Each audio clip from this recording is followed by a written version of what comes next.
दुनिया कर रहा था अमेरिकी राष्ट्रपति डोनाल्ड ट्रंप के भाषण का इंतजार। वो ये उम्मीद कर रहे थे कि डोनाल्ड ट्रंप इस जंग के खात्मे का ऐलान करेंगे, मगर दुनिया ने देखा एक हारा हुआ राष्ट्रपति।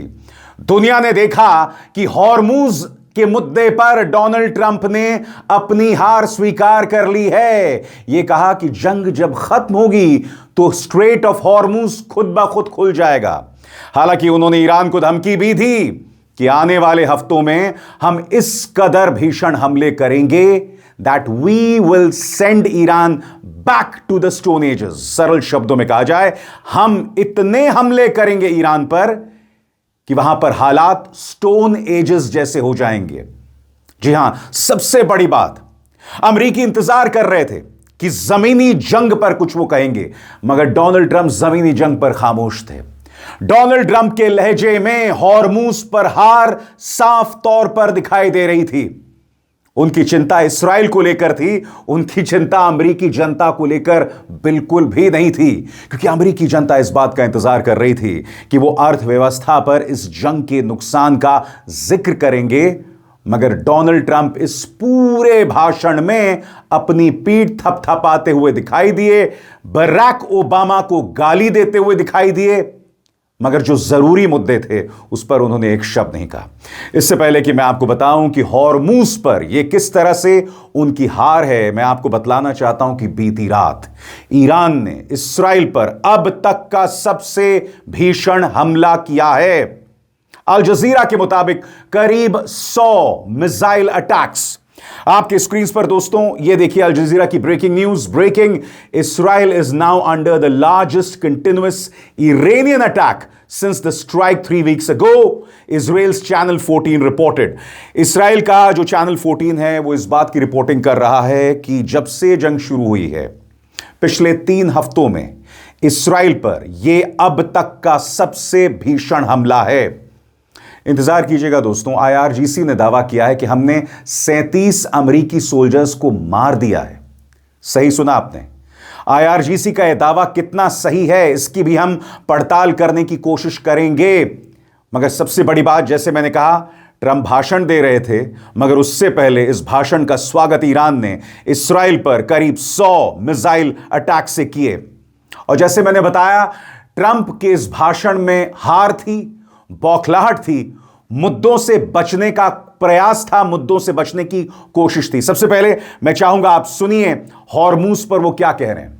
वो कह रहे हैं कि जंग जब खत्म होगी तो हॉर्मूज खुद ब खुद खुल जाएगा। उन्होंने इस बात को संबोधित नहीं किया कि ईरान इस वक्त कई देशों से $20 लाख ले रहा है। हर बार जब जब जहाज वहां से गुजरेंगे $20 लाख ले रहा है, करीब 17 से 18 करोड़ रुपए ले रहा है। इस पर ट्रंप पूरी तरह से खामोश थे। सुनिए उन्होंने हॉर्मूज पर क्या कहा, क्योंकि कहीं ना कहीं उनका यह लहजा बता रहा है कि हॉर्मूज के मुद्दे पर डोनाल्ड ट्रंप पूरी तरह से हार गए हैं। And every other way, and the countries of the world that do receive oil through the Hormuz Strait must take care of that passage. They must cherish it. They must grab it and cherish it. They can do it easily. We will be helpful, but they should take the lead in protecting the oil that they so desperately depend on. It should be easy. And in any event, when this conflict is over, the strait will open up naturally. It'll just open up naturally. They're going to want to be able to sell oil because that's all they have to try and rebuild. It will resume the flowing and the gas prices will rapidly come back down. हालांकि उन्होंने यह भी कहा कि आने वाले हफ्तों में हम अपने हमलों को बढ़ाएंगे, और वो ये भी कहते हुए नजर आए कि हम समझौते के करीब हैं। मैं आपसे एक सवाल पूछना चाहता हूं, जब आप बातचीत कर रहे हैं तो आप हमले भी कैसे जारी रख सकते हैं? आप ये भी धमकी दे रहे हैं that we will send them back to the stone ages. ये किस आधार पर इस कदर का कंफ्यूजन, असमंजस साफ तौर पर दिख रहा था डोनाल्ड ट्रंप के लहजे में, साफ तौर पर दिख रहा था। और उनकी चिंता कहीं ना कहीं इस्राएल को लेकर थी। डोनाल्ड ट्रंप ने कहा कि अगर समझौता नहीं हुआ तो हम उनके इलेक्ट्रिसिटी प्लांट्स पर हमला करेंगे और उन्हें वापस स्टोन एज में पहुंचा देंगे। सुनिए वो क्या कह रहे हैं। If there is no deal, we are going to hit each and every one of their electric generating plants very hard and probably simultaneously. We have not hit their oil, even though that's the easiest target of all. because it would not give them even a small chance of survival or rebuilding shortly. We're going to hit them extremely hard over the next 2 to 3 weeks. We're going to bring them back to the Stone Ages where they belong. उनकी चिंता Israel को लेकर थी। बकौल Donald Trump, अगर हम Iran पर हमला नहीं करते तो इसराइल और मिडल ईस्ट का वजूद खतरे में आ जाता।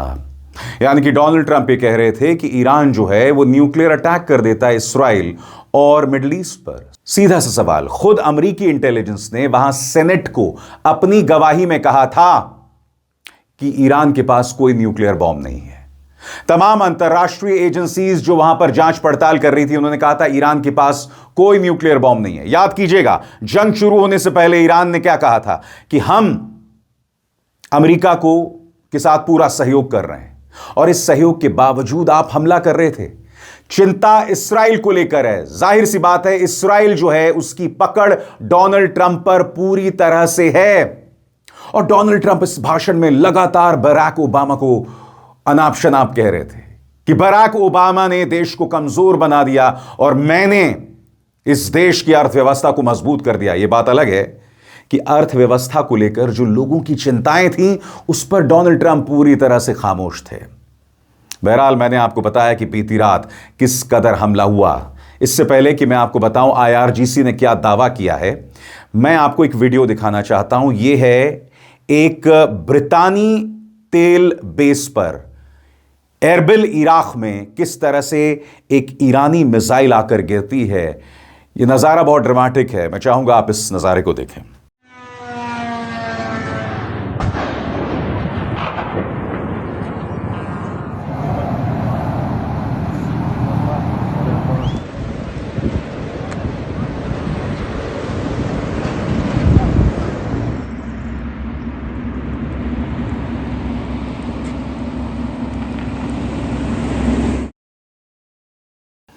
और इसी तरह से ईरान लगातार हमले कर रहा है, चाहे वो कुवैत इंटरनेशनल एयरपोर्ट पर हो, चाहे वो अमेरिकी बेसिस पर हो। अब मैं आपको बताना चाहता हूं, आईआरजीसी ने एक बहुत बड़ा दावा किया है। हालांकि मैं बात स्पष्ट कर दूं कि अभी तक इस बात की स्वतंत्र पुष्टि नहीं हुई है। और ईरान ने जो कहा है कि करीब 100 मिसाइल अटैक्स हुए हैं, उसकी भी हम चर्चा करेंगे। मगर सबसे पहले आईआरजीसी का दावा आपकी स्क्रीन पर जो अल मयादीन न्यूज एजेंसी जो है वो पेश कर रही है, गौर फरमाएं। मैं फिर स्पष्ट कर दूं, इसकी स्वतंत्र पुष्टि नहीं हुई है, हमें इंतजार करना पड़ेगा। आपकी स्क्रीन पर आईआरजीसी ने ऐलान किया कि यूएई में यूएस अफसरों की एक मीटिंग को निशाना बनाकर किए गए हमले में 37 अमेरिकी अफसर मारे गए। यह हमला 31 मार्च को लॉन्च किए गए ऑपरेशन ट्रू प्रॉमिस 4 की 88वीं वेव का हिस्सा बताया गया है। स्टेटमेंट के मुताबिक ऑपरेशन की शुरुआत सेंट्रल गल्फ में एक इजरायली लिंक्ड कंटेनर शिप हैप बोंग एक्सप्रेस पर बैलिस्टिक मिसाइल हमले से हुई, जिसमें सीधा हिट लगा। दूसरे कोऑर्डिनेटेड फेज में ईरानी नौसेना यूनिट्स ने यूएई के तट पर मौजूद यूएस मरीन्स को टारगेट किया, जो औपचारिक बेस के बाहर तैनात थे और अपनी मौजूदगी को सिविलियन इलाकों में छिपाने की कोशिश कर रहे थे। आगे कहा गया कि दुबई के पास अल मिन्हाद एयरबेस के नजदीक टारगेट किए गए लोकेशन पर करीब 200 अमेरिकी सैनिक, जिनमें कमांडर्स भी शामिल थे, मौजूद थे। इस जगह को पहले इंटेलिजेंस के जरिए पहचाना गया, फिर ड्रोन व टैक्टिकल मिसाइल से हमला किया गया। इसी मंच पर मैंने आपको बताया था कि किस तरह से सऊदी अरब के प्रिंस सुल्तान एयरबेस पर वहां पर E3 एवैक्स सिस्टम पर हमला किया था ईरान ने। E3 एवैक्स सिस्टम एक जंगी जहाज है जो पूरी तरह से जंगी जहाजों को कंट्रोल करता है। यह एक सिस्टम है और ईरान ने बाकायदा हमला किया। मैं आपको बताना चाहता हूं, पत्रकार रायन रोजबियानी ने बाकायदा ये तस्वीरें पेश की हैं जो ड्रोन के जरिए ली गई हैं। यहां पर वो दावा कर रहे हैं कि एक KC-135 रिफ्यूलर जो कि सऊदी अरब के बेस में है, उस पर ईरान ने हमला किया। सेंटकॉम चाहे जो मर्जी कर दे, मगर सैटेलाइट और ड्रोन इमेजेस से अमेरिका का झूठ पकड़ा जा रहा है। और याद कीजिएगा, इसी मंच पर कुछ दिनों पहले मैंने आपके सामने वो जानकारी पेश की थी कि किस तरह से प्रिंस सुल्तान एयरबेस पर कई E3 एवैक्स सिस्टम जो हैं वो दो टुकड़े हो गए हैं। वो तमाम तस्वीरें इस मंच पर हमने आपको दिखाई थी और आगे भी दिखाते रहेंगे। सबसे बड़ी बात, अमेरिका के तेवर में साफ तौर पर एक दबंगई, एक गुंडई दिखाई देती है। सभ्यता की कोई निशानी नहीं दिखाई देती है। जी हां, सिविलाइज्ड बातचीत हम जिसे कहते हैं। आपके स्क्रीन पर यह हैं लिंडसे ग्रेहाम, ये हैं रिपब्लिकन सांसद, उसी पार्टी से ताल्लुक रखते हैं जिससे डोनाल्ड ट्रंप हैं। जानते हैं वो इस इंटरव्यू में क्या कह रहे हैं? इस इंटरव्यू में कह रहे हैं कि हम ईरान को पूरी तरह से तबाह कर देंगे, यानी ईरान एक राष्ट्र के तौर पर फंक्शन नहीं कर पाएगा अगर वो समझौता नहीं करेगा तो अमेरिका की शर्तों पर। यानी कि यह व्यक्ति जो है वो ईरानी जनता को मार देना चाहता है। वहां के schools, colleges, desalination plants, energy plants, सबको बर्बाद कर देना चाहता है। वही बात जो डोनाल्ड ट्रंप कुछ देर पहले कर रहे थे। सुनिए लिंडसे ग्रेहाम के ताजा इंटरव्यू में वो किस तरह का बयान दे रहे हैं। What I learned tonight, Iran's going to have a choice in 2 to 3 weeks. You either do a deal where you get out of the business you're in, or we're going to blow your stuff up that will allow you to function as a nation. That is your choice. Well, let me ask this, because, by the way, I don't even think they have 2 or 3 weeks, Senator. That's 2 or 3 weeks when their infrastructure would be blown up. That's their electric grid. That is their ability to have any income. The lifeblood of their entire economy is oil.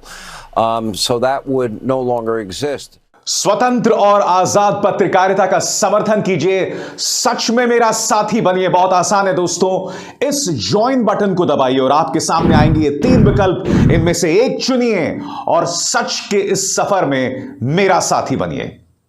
इत्तेफाकन ये जो Lindsey ग्रेहाम है ना, इनके अपने कोई बच्चे नहीं है। ये वो व्यक्ति है जो कहता है कि अमेरिकी लड़कों को जंग के लिए, जमीनी जंग के लिए हमें भेज देना चाहिए।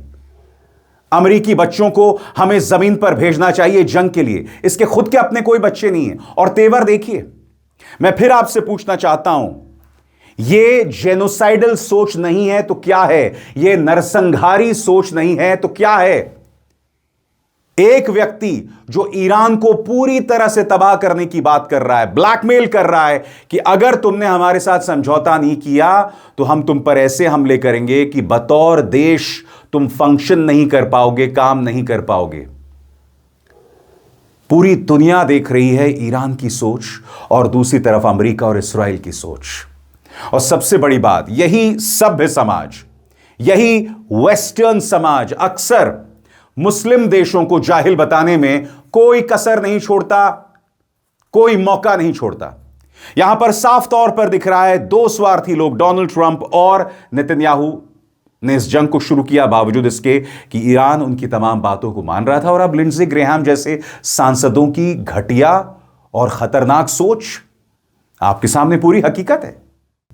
मगर आपके जहन में सवाल होगा, जो मुद्दा मैंने कार्यक्रम की शुरुआत में उठाया, बीती रात डोनाल्ड ट्रंप के भाषण से ठीक पहले ईरान ने इस्राइल पर 100 मिसाइल अटैक्स किए। इसको लेकर क्या जानकारियां मिल रही हैं, अब मैं आपके सामने सरल शब्दों में बताना चाहूंगा, गौर फरमाइएगा। अल जजीरा के मुताबिक पिछले 12 घंटों में ईरान ने तेल अवीव और इस्राइल के दूसरे हिस्सों पर करीब 100 मिसाइल हमले किए हैं। डिटेल्स कुछ इस तरह से हैं। क्या रिपोर्ट किया गया है? अल जजीरा बता रहा है कि ईरान ने लगातार कई वेव्स में बैलिस्टिक मिसाइलें दागी हैं, जो यूएस इजराइल के हमलों के जवाब में की गई कार्रवाई है। इन हमलों का मुख्य फोकस तेल अवीव और सेंट्रल इजराइल रहा, लेकिन कुछ हमले या कोशिशें हाइफा, वेस्ट बैंक और दूसरे इलाकों पर हुई। ईरान कह रहा है 12 घंटों में 100 मिसाइल। इसका मतलब क्या है? यह कोई एक सिंगल ऑफिशियल नंबर नहीं है, बल्कि कई अलग अलग वेव्स को जोड़कर बताया गया आंकड़ा है। अलग अलग रिपोर्ट्स के हिसाब से कुछ घंटों के अंदर दर्जनों से लेकर 100 मिसाइलें दागी गईं। इस्राइल और यूएस आमतौर पर सिर्फ वही मिसाइलें गिनते हैं जो उनके एयर स्पेस तक पहुंचती हैं, जबकि ईरान कुल लॉन्चेस की संख्या बताता है, इसलिए आंकड़े थोड़े अलग दिख सकते हैं। असर और नुकसान, तेल अवीव में कुछ मिसाइलें सीधे शहर के अंदर गिरी, जिसमें रिहायशी इमारतों को नुकसान हुआ, सड़कों और गाड़ियों में आग लगी, कई लोग घायल हुए और कुछ मौतों की भी खबर है। सेंट्रल इजराइल में भी शार्पनल और इंटरसेप्ट के मलबे से काफी डैमेज हुआ है। यकीनन ईरान के हमलों में कोई कमी नहीं आ रही है। ट्रंप के लहजे में साफ तौर पर बौखलाहट दिख रही है। बड़ी बात, अगर आप बातचीत कर रहे हैं, और अगर आपको लग रहा है कि आपको जीत मिल रही है, तो आपने हॉर्मूज पर हाथ क्यों खड़े कर लिए? अगर आप बातचीत कर रहे हैं तो आप ये क्यों कह रहे हैं that we will send back Iran to the stone ages, यानी कि बर्बादी की इंतहा? अगर आप जीत रहे हैं तो आप वहां के इंजीनियरिंग कॉलेजेस पर हमला क्यों कर रहे हैं, वहां के बच्चों पर हमला क्यों कर रहे हैं? क्योंकि यह कहीं ना कहीं आपकी बौखलाहट दिखाई देती है। और जब आप उनके बच्चों पर और उनके कॉलेजेस और यूनिवर्सिटीज पर हमला करते हैं तो यह बतलाता है कि आप ईरान के मन में खौफ पैदा करना चाहते हैं, वो ईरान जो डर नहीं रहा है। इसी मंच पर मैंने आपको बताया था, इस्लामिक रिपब्लिक डे का आयोजन हुआ तेहरान में, और देखिए किस तरह से सड़क पर भीड़ उतरी। इस जनता के मन में कहीं खौफ नहीं दिख रहा है, कहीं पर खौफ नहीं दिख रहा है। आप मुझे बताइए, क्या यह जनता हारी हुई दिखाई दे रही है? और सबसे बड़ी बात, राष्ट्रपति मसूद पेज़ेश्कियां इस भीड़ के बीच मौजूद थे, लोगों का हौसला बढ़ाते हुए। आप इस देश को back to the stone ages भेजना चाहते हैं, तबाही मचाना चाहते हैं, वो लड़ते रहेंगे और ट्रंप की बौखलाहट दिखती रहेगी। अभिसार शर्मा को दीजिए इजाजत। नमस्कार।